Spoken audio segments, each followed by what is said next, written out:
예, 황장수와 톡톡톡 오늘 임시 공휴일을 맞이해서 이 미래경영연구소 회원이신 이종욱 씨 지금 수학 강사를 하고 있습니다. 모시고 대학 입시 문제에 대해서 이야기를 좀 나눠보겠습니다. 오늘 와주셔서 감사합니다. 감사합니다. 안녕하세요. 한국만큼 이 자녀들의 이 교육에 관심이 많은 나라가 없을 겁니다. 즉 대학을 어디에 들어가느냐에 따라서 그 다음에 인생의 등급이 미겨지는 거 아니겠습니까? 예, 그렇습니다. 우리가 소를 잡으면 뭐 A 뿔부터 시작해서 뭐 A 2개, A 1개, 그 다음에 B 뿔, 뭐 B 2개, B 1개 이런 식으로 가는 것처럼 예, 예.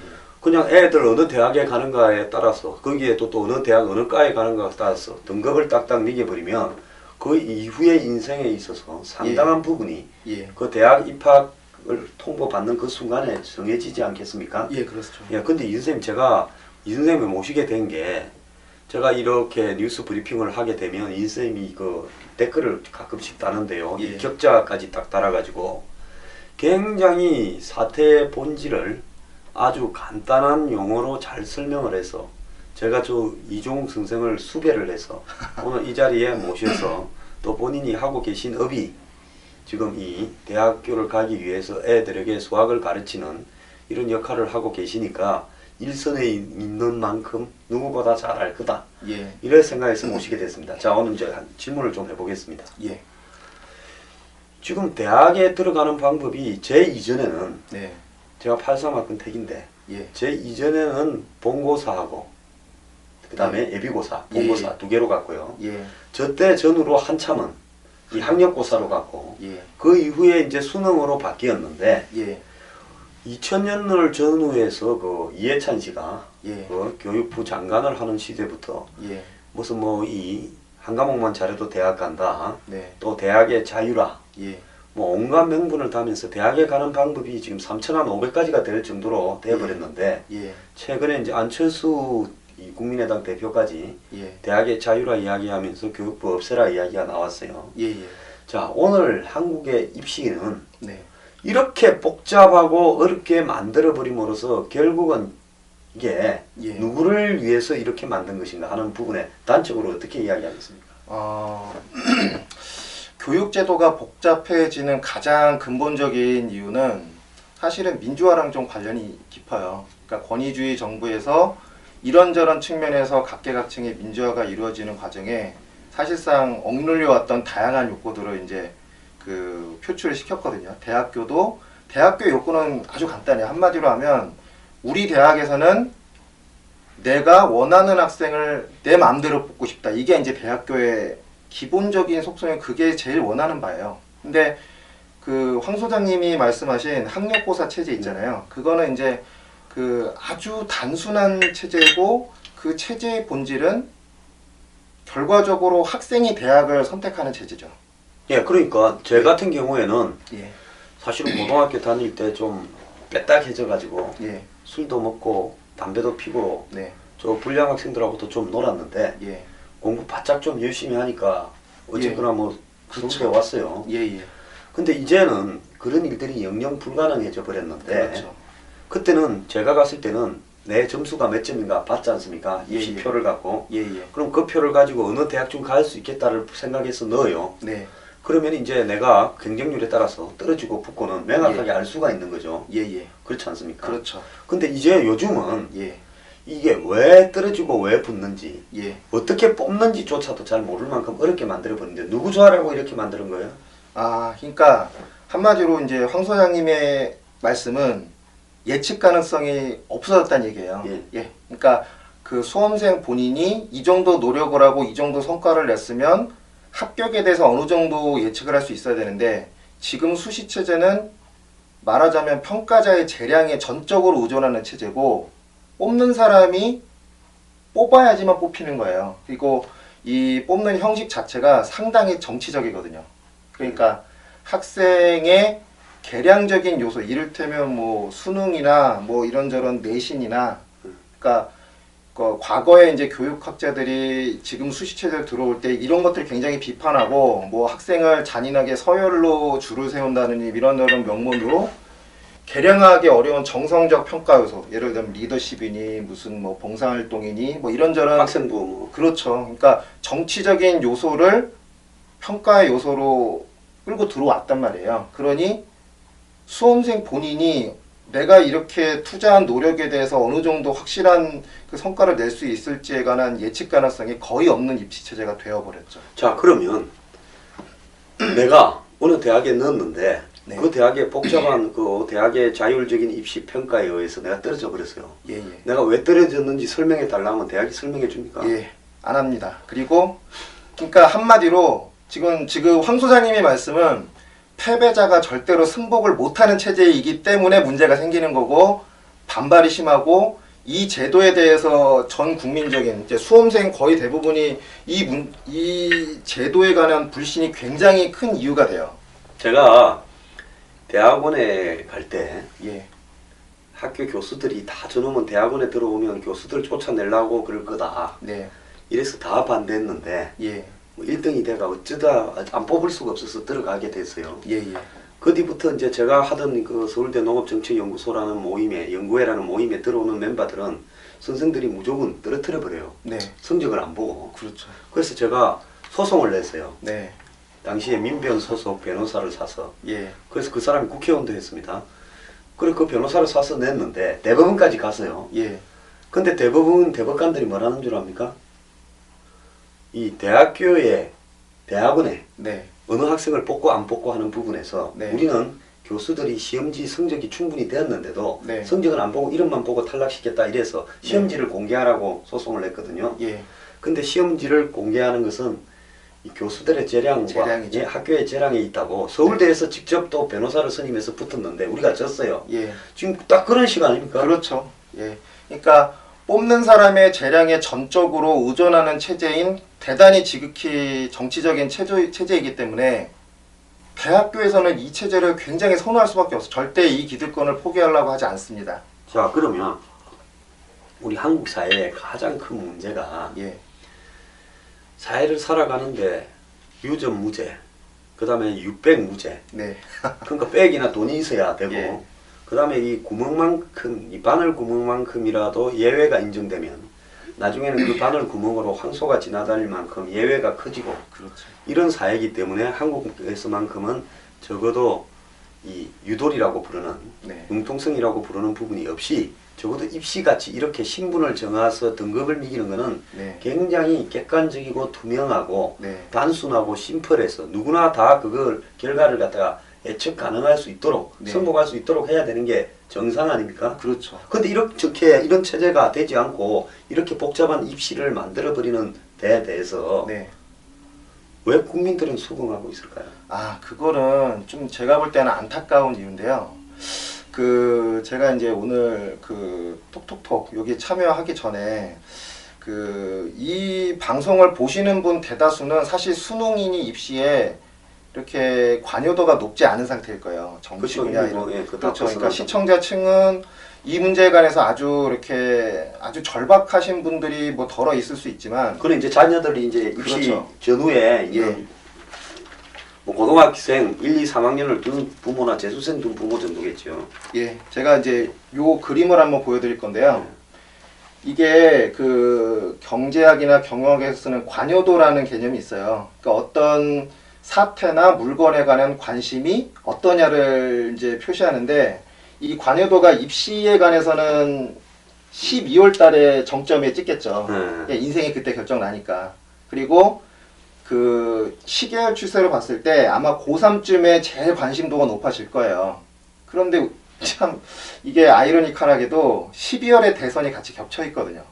그러니 관여도가 높다는 거는 이런저런 어떤 욕구가 제일 정점에 올라서 갖고 제일 이제 어떻게 보면 비이성적인 감성에 휘둘릴 수도 있고, 굉장히 이제 이 포퓰리즘적인 이유로 무리한 정책이 추진될 가능성이 굉장히 높은 상태인데, 그게 대선이라는 가장 전국민적인 가장 큰 메인 이벤트랑 같이 겹쳐버리니, 대선은 5년마다 한 번 있지 않습니까? 예, 그러니 시험은 매년 있고. 매년 있고 매년 12월에 있죠. 12월에 11월 말에 이제 시험을 치르고 12월 이제 중순에 이제 결과가 나오고, 그로부터 한 달가량 정말 치열한 이제 입시 전쟁, 눈치 전쟁이 이제 일어나는 거예요. 그러니 그 전 국민적인 관심은 아닙니다만 적어도 수험생 본인이 한 70만 명 될 것이고 관련된 가족이랑 그리고 2, 3년 안에 시험 쳐야 될 학생이랑 가족까지 포함하면 대략 수백만 명의 관심이 그때 폭발하거든요.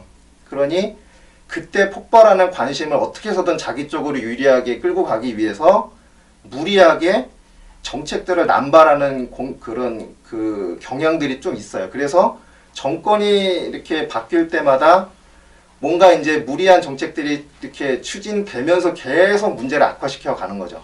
자, 그러면 이제 좀 쉽게 이야기를 해보자면 우리 뉴스 브리핑은 항상 쉬운 말로 설명하는 게 핵심인데요.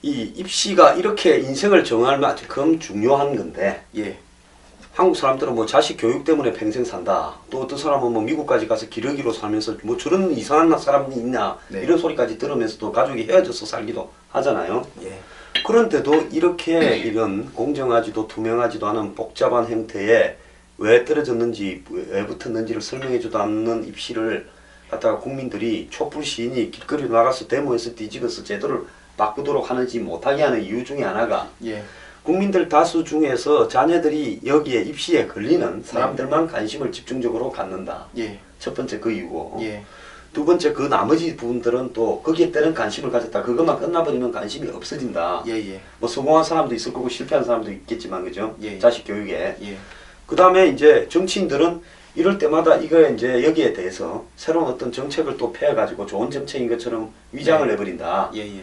그러면서 그것은 좋은 정책이라기보다는 점점 이렇게 악순환되어 가서 네. 점점 더 나빠져 오고 있다. 예. 지금 그걸 말씀하고 싶은 그렇죠. 거죠. 예. 그러니까 상황에 따라서 관여도가 바뀌어지는데 예를 들면 정책이라는 거는 감성에 영합해갖고 하다기보다는 철저하게 이성주의적인 생각으로 만들어져야 되는데 이런 식으로 이제 관심도가 폭발하는 시기에 어떤 유권자 대상으로 하는 포퓰리즘적인 성격으로 남발하는 경향이 있고 사실상 이 관여도가 떨어진, 그러니까 시험을 치렀거나 이제 시험이랑 관련이 없는 대다수 일반 국민들한테는 어떤 제도가 옳으냐 옳지 못하냐 정도 수준의 아주 단순한 그 감성에 영합하기 때문에 실제로 그 제도 때문에 인생이 많이 갈리는 수험생의 그 절박한 욕구보다는 그냥 선동하기 쉬운 제도를 이 정의론에 입각해서 포장해서 이제 정책이랍시고 무리하게 추진하는 경우가 많아요. 그러니까 전체 국민들이 예를 들어서 이 5천만 명이 있으면 매년 입시에 해당되는 사람이 한 70만 명이라면 가족까지 곱하면 뭐 4인 가족이라면 예, 예. 한 300만 명 예. 안팎의 사람들만 거기에 관심을 가지고 네. 또 뭐 입시를 준비하고 있는 2학년이나 1학년 부모들은 네. 관심이 딴 사람보다는 좀 높겠지만 한 네. 뭐 3, 400만 명은 예, 예. 그렇지만 어쨌든 그 사람들은 지금 정해진 룰에 네. 자기가 어떻게 이득을 볼 것인가에만 집중하고 그렇죠. 이러다 보니까 예. 근본적으로 이 제도 개선이 이루어지지 않기 네. 쉬운 환경이 되고 있고 네. 정치인이나 관료들은 그 부분에서 편성하는 네. 파퓰리즘적인 정책을 계속 낸다는 거 아닙니까? 예, 예. 자, 근데 문제는 이 입시의 근본이 지금 이 뭐 수시 있고 정시 있고 예. 입학 사정관 있고 예. 또 대학별로 논술이 있고 네. 또 학생부를 가지고 보면서 네, 네. 학생부만 잘하면 그리고 내신만 있으면 네. 아예 그냥 논술도 안 보고 또 뽑는 사람들도 있잖아요. 그렇죠. 그럼 어떤 사람은 뭐 수능에서 최소 등급만 받으면 네. 또 들어가기도 하고요. 예, 예. 이렇게 해서 이 대학 입시가 나는 애 둘이를 대학을 보내봤는데 네. 이 대학 입시의 본질이 뭔가를 머리가 좀 되는 사람인데도 네. 나는 잘 이해를 못한 채 대학 입시가 넘어가 버렸어요. 예. 자, 그러면 결국은 이 대학 입시라는 거는 이렇게 복잡한 입시 속에는 어딘가는 틈이 많을 거고 네. 정보나 돈이 많은 사람, 네. 권력이 많은 사람이 압도적으로 유리한 게임 아닙니까? 그렇죠. 예. 정보 비대칭 말씀을 하신 건데요. 그러니까 그 내부자 정보에 의한 차익 거래 위험이 굉장히 높아요. 그러니까 이제 이거 시청하시는 시청자분들이 이해하실 수 있는 용어로 말씀드리면 예를 들면 주식시장에서 돈 버는 방법은 내가 이 주식시장에 관한 일반 심리를 내가 실력으로 이기겠다라고 덤비는 사람도 있는데 그렇게 해서 승리하는 사람도 덜어 있긴 있는데 사실은 내부자 정보를 이용해서 정보를 내부자끼리, 그러니까 정보 비대칭을 이용해서 돈을 버는 사람들이 사실상 더 많아요. 그러니까 그렇죠. 그 사람이 훨씬 많겠죠. 본질이 그거랑 유사한 상황이라고 봐야 돼요. 그러니까 그 관련, 그러니까 이 제도를 통해서 대학에 우리 대학교 우리 과에 들어올 애들 몇 명을 딱 상정을 해서 얘네들에 해당할 만한 자격 조건을 막 이런저런 여 대학교 이 학과에 들어올 만한 자격 조건이라고 해놓고 특정 이제 이해 당사자가 들어올 만할 때 그 길만 살짝 열어놓겠죠. 이게 비일비재하다는 얘기예요. 재량권을 대학교가 독점을 하고 그리고 정보 비공개 원칙이기 때문에 수시제도는 뽑는 사람 재량이 굉장히 강해서 그런 가능성이 굉장히 많아요. 자, 원래 이렇게 되게 된 가장 큰 원인이 2000년에 그 이해찬 예. 이 교육부 장관이 들었었을 때 네. 흔히 이해찬이 그 입시 이해찬 세대란 말을 쓰는데 학생들이 막 전 과목이 뭐 12과목이니 이런 데 매몰돼 가지고 그 공부를 하는 입시 지옥을 들어주겠다.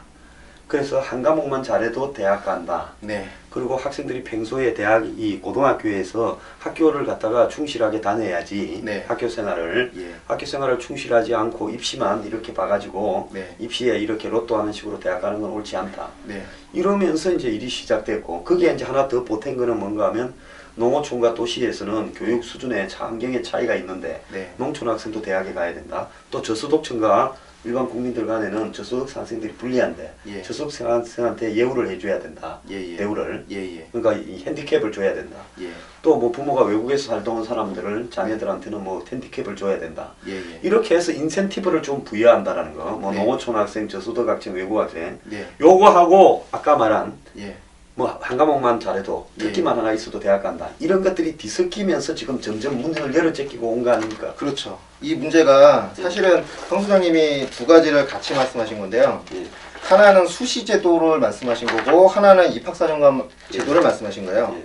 그러니까 요 키워드가 사실은 그거거든요. 수시 제도의 키워드는 재능이에요. 재능. 그러니까 12과목을 다 잘할 필요 없이 12과목을 다 평균적으로 잘하는 학생이 유리한 제도가 학력고사였고 그 중에 한두 가지를 특별하게 잘한 학생한테 더 기회를 주겠다라는 게 이제 수시 제도의 도입 첫째 취지였거든요. 그러니까 하나만 잘해도 된다.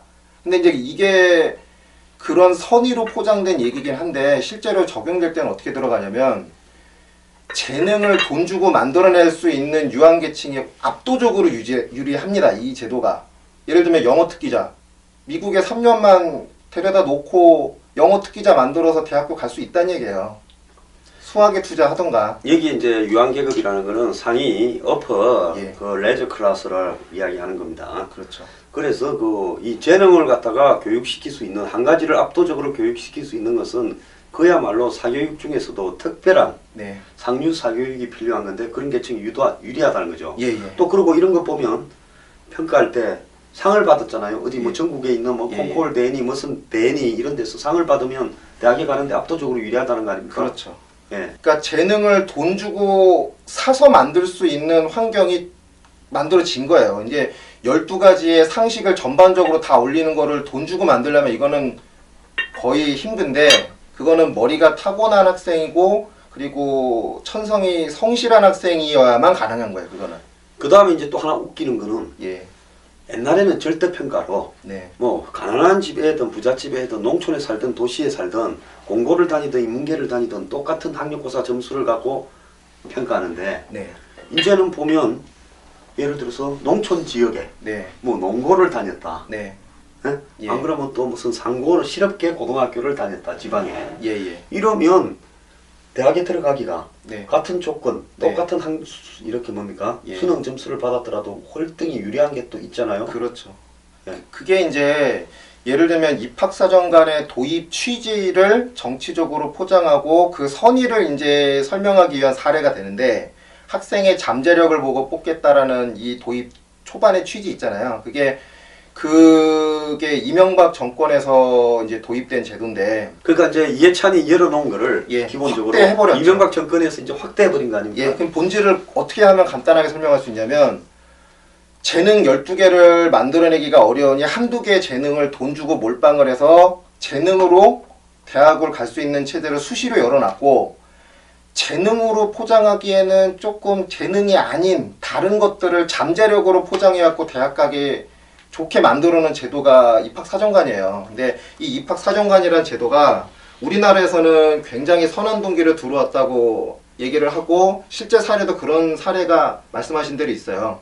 근데 말하자면 잠재력이라는 거를 지방 학생들이 역경과 고난을 뚫고 어떤 나름의 인생 스토리를 가지고 잠재력으로 포장한 거를 이제 어여삐 여겨서 뽑아주겠다라는 게 이 제도의 취지인데 사실상 맹점이 많은 좀 한계가 있습니다. 그게 이제 정운찬 씨가 서울대 총장을 할 때 네, 서울대에서 처음으로 예를 들어서 뭐 농어촌 지역 네, 또 가난한 집의 자식들을 네, 예를 들어서 성적이 조금 모자라더라도 우선적으로 예. 얼마만큼을 예, 개방을 해서 따로 뽑겠다 네, 이렇게 간 거 아닙니까? 예, 예, 근데 이런 일의 이제 발단이 뭔가 하면 원래 미국에 보면 예, 인종별로 네, 네, 그 같은 점수를 받아도 백인 학생보다 흑인 학생이 네, 흑인이 이제 소수 인종에 대한 예, 그 어떤 이 핸디캡을 인센티브를 받아가지고 네, 그걸 갖다가 이제 입학을 시켜줘서 네, 소송이 여러 건 나왔어요. 예, 그 미국의 거의 대법원까지 갔는데도 네, 그거 이거는 당연한 차별이다, 네. 합리적 차별이다라고 손을 들어줬어요. 예, 예,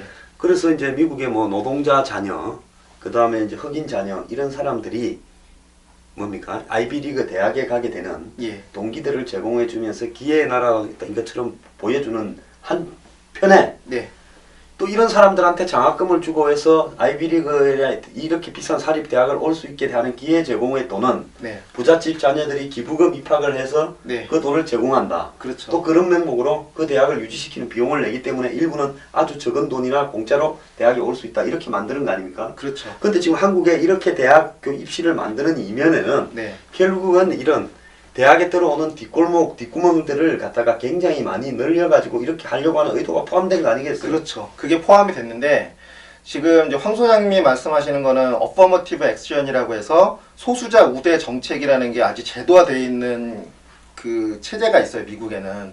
그러니까 그 어퍼머티브 액션의 하위에 어떤 그 실행 항목 중에 이제 대학을 입학사정관이 재량적으로 정치적인 판단을 통해서 뽑자 이게 있는데 이게 미국같이 인종이 다양하고 문화적 배경이 다양한 국민들을 이렇게 어울러서 같이 끌고 가야 될 나라, 그러니까 소위 말해서 다문화 국가, 다인종 국가, 다민족 국가에서는 사회 통합 차원에서 추진할 수밖에 없는 제도예요. 예를 들면 미국에서 수능 시험을 치면 흑인은 엘리트가 될 기회가 전혀 없는 거예요. 예를 들면. 그렇죠. 예. 학생들이 환경이 안 좋으니까 그렇죠. 성적이 네. 월등하게 낮을 수밖에 없으니까. 그렇죠. 이 어퍼머티브 액션 또는 입학사정관 전형에 말하자면 미국 최대 아웃풋이 현재 지금 대통령인 오바마 대통령이거든요. 그렇죠. 오바마 대통령 지금 딸이 하버드 대학교에 지금 합격했거든요. 역시 입학사정관이고 하버드 대학교가 아닌 전 지구의 어느 대학이라도 뭐 입학 원서에 이름만 쓰면 무조건 합격이에요. 그러니까 이런 식으로 미국의 흑인의 어떤 그 기득권에 진입할 기회를 열어줘야지 그 사회 통합이 이루어지는 체제에서는 이런 식의 그 체제가 이런 식의 그 입학사정관 체제 같은 정치적인 체제가 어쩔 수 없이 선택이 되는 거 이게 최선이 아니란 얘기, 이게 차선이지. 근데 그 대가로 조지 W 부시 같은 공부 안 그렇죠. 하고 멍청한 사람도 자기 집안이 대대로 예일 대학에 기부도 하고 부자였으니까 네. 예일 대학 학생이 될 수 있었던 겁니다. 그렇죠. 근데 여기서 이제 중요한 거는 농어촌 학생, 저소득층 학생, 무슨 뭐 외교관, 네. 상사 직원 자녀한테 열어준다면서 네. 이런 예외를 허용한 게요. 네. 오늘날 이만큼 큰 예외를 만드는데 네. 원인이 된 거 아닙니까? 그렇죠. 서울대라는 상징적인 대학에서부터 예, 예. 시작을 했어요. 예, 예. 거기서부터 이제 해서 이런 예외도 있으니까 이런 예외도 열어보자 하면서 네. 이해찬 식의 네. 그런 어떤 재능 교육을 가겠다. 네. 또 이 학교, 고등학교를 제대로 이제 뭐 입시 학원처럼 된 거를 제대로 학교처럼 만들겠다 해서 예, 예. 내신 평가를 하겠다면서 이렇게 간 거 아닙니까? 그렇죠. 근데 그 배경에 보면 사실은 60년대, 70년대, 80년대를 거쳐서요. 우리 사회가 덮어놓고 말을 안 하는 부분이지. 서울의 유력 사립대학, 네. 지방의 유력 사립대학에 네. 엄청난 숫자가 뒷골목으로, 뒷구멍으로 예. 돈 주고 대학에 들어간 사람이 얼마나 많았습니까? 아. 그거 뭐 비리 수사하다가 말았잖아요. 예, 예. 그죠? 네. 뭐 한 해에 몇만 명씩이 아마 뒷구멍으로 들어갔었다는 거는 사실 아닙니까? 그렇죠.